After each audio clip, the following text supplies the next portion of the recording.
Halo semua, pernah nggak sih kamu ngerasa kalau bahasa Inggris itu kelihatannya cuma satu, tapi kok kayak ada dua dunia yang beda banget? Nah, hari ini kita bakal ngobrolin soal bedanya kosakata antara bahasa Inggris Amerika sama Inggris yang seru dan ya kadang-kadang emang bikin pusing. Udah siap? Yuk langsung aja kita bahas. Ada kutipan terkenal nih yang sering disebut dari George Bernard Shaw yang intinya Inggris dan Amerika itu dua negara yang dipisahkan oleh bahasa yang sama. Dan ini tuh pas banget ngegambarinnya. Ini bukan cuma bercandaan loh, tapi beneran nunjukin gimana sebuah bahasa bisa berkembang dengan cara yang beda, di tempat yang beda, dan akhirnya punya identitasnya sendiri-sendiri. Pasti pernah kan kamu lagi asyik nonton film Hollywood, dengar satu kata. Pas ganti nonton serial dari Inggris untuk barang yang sama persis, katanya beda total. Nah, lo bingung kan? Tentu aja. Pengalaman kayak gini nih yang bakal kita bedah bareng-bareng sekarang. Oke, kita mulai perjalanan kita dari jalan raya. Percaya atau enggak, disinilah beberapa perbedaan kosakata yang paling umum bisa kita temuin. Coba bayangin deh, kamu belajar nyetir di satu negara, terus pindah ke negara lain. Wah, bisa-bisa kamu butuh kamus dadakan loh.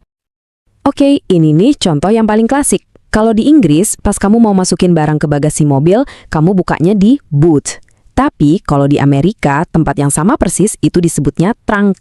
Padahal barangnya itu-itu juga, jadi jangan sampai salah sebut ya. Lanjut ya, coba kita lihat istilah yang satu ini. Dua-duanya tuh sebenarnya masuk akal banget.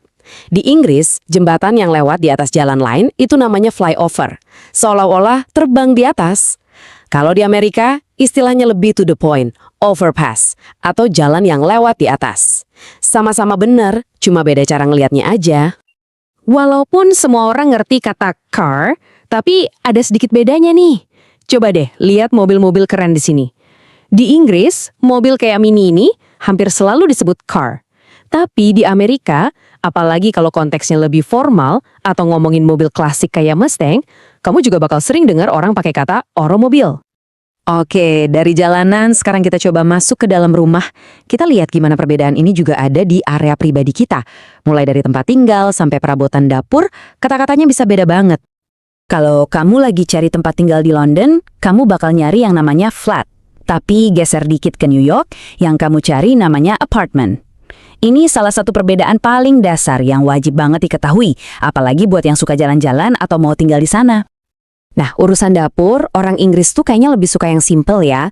Mereka nyebut kotak pendingin makanan itu fridge, singkatan yang enak disebut. Sementara di Amerika, meskipun fridge juga dimengerti, kata lengkapnya refrigerator itu masih umum banget dipakai, bahkan dalam obrolan sehari-hari. Gimana kalau mau buang sampah? Nah, di Inggris kamu carinya dustbin. Kalau di Amerika, kamu buangnya ke garbage can atau kadang trash can. Fungsinya sama, namanya doang yang beda.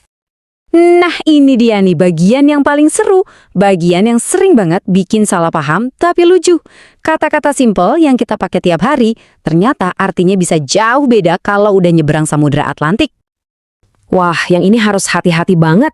Di Inggris, biskuit itu kue kering manis yang enak buat dicelupin ke teh. Tapi di Amerika, biskuit itu sejenis roti yang gurih, empuk, dan sering dimakan bareng saus gravy atau ayam goreng. Kalau yang manis di Amerika itu namanya cookie. Dan yang asin renyah itu cracker. Beda banget kan?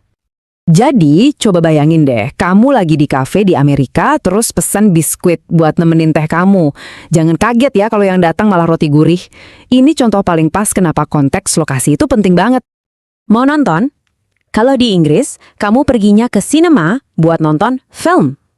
Tapi kalau di Amerika, kamu perginya ke movie theater buat nonton movie. Kegiatannya sama persis, tapi pilihan katanya beda.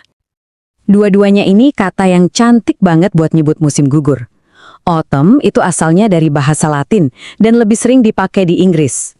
Kedengarannya lebih puetis gitu ya. Sementara fall yang dipakai di Amerika dengan kerennya ngegambarin apa yang terjadi sama daun-daun di musim itu, berguguran. Oke, setelah kita lihat semua contoh tadi, pasti muncul satu pertanyaan besar. Kalau ada dua kata beda untuk satu hal yang sama, berarti ada yang benar sama yang salah kan? Coba kita lihat jawabannya. Nah, ini kan yang dari tadi mungkin kamu pikirin, boot atau trunk, flat atau apartment, autumn atau fall. Sebenarnya yang benar yang mana sih yang harus kita pakai? Jawabannya, dan ini penting banget, dua-duanya benar. Bahasa Inggris itu bukan sesuatu yang kaku dan cuma punya satu versi. Anggap aja ini kayak dialek atau logat yang beda-beda di setiap daerah. Jadi yang penting itu bukan benar atau salah, tapi di mana kamu berada dan lagi ngobrol sama siapa. Jadi, ada 3 hal penting yang perlu kita ingat. Pertama, nggak ada versi yang lebih bagus atau lebih benar dari yang lain. Kedua, konteks itu adalah kunci, coba pakai istilah lokal dimanapun kamu berada. Dan yang ketiga, ingat kalau perbedaan ini justru bukti keren bahwa bahasa itu hidup dan terus berubah. Nah, sebagai penutup, aku mau ngajak kalian mikir bareng-bareng nih. Di dunia yang sekarang makin nyambung karena internet, film, dan musik, menurut kamu perbedaan kosakata antara Inggris Amerika dan Inggris ini bakal pelan-pelan hilang dan jadi satu nggak ya? Atau jangan-jangan identitas unik ini justru bakal tetap bertahan? Pertanyaan yang menarik banget buat masa depan bahasa Inggris.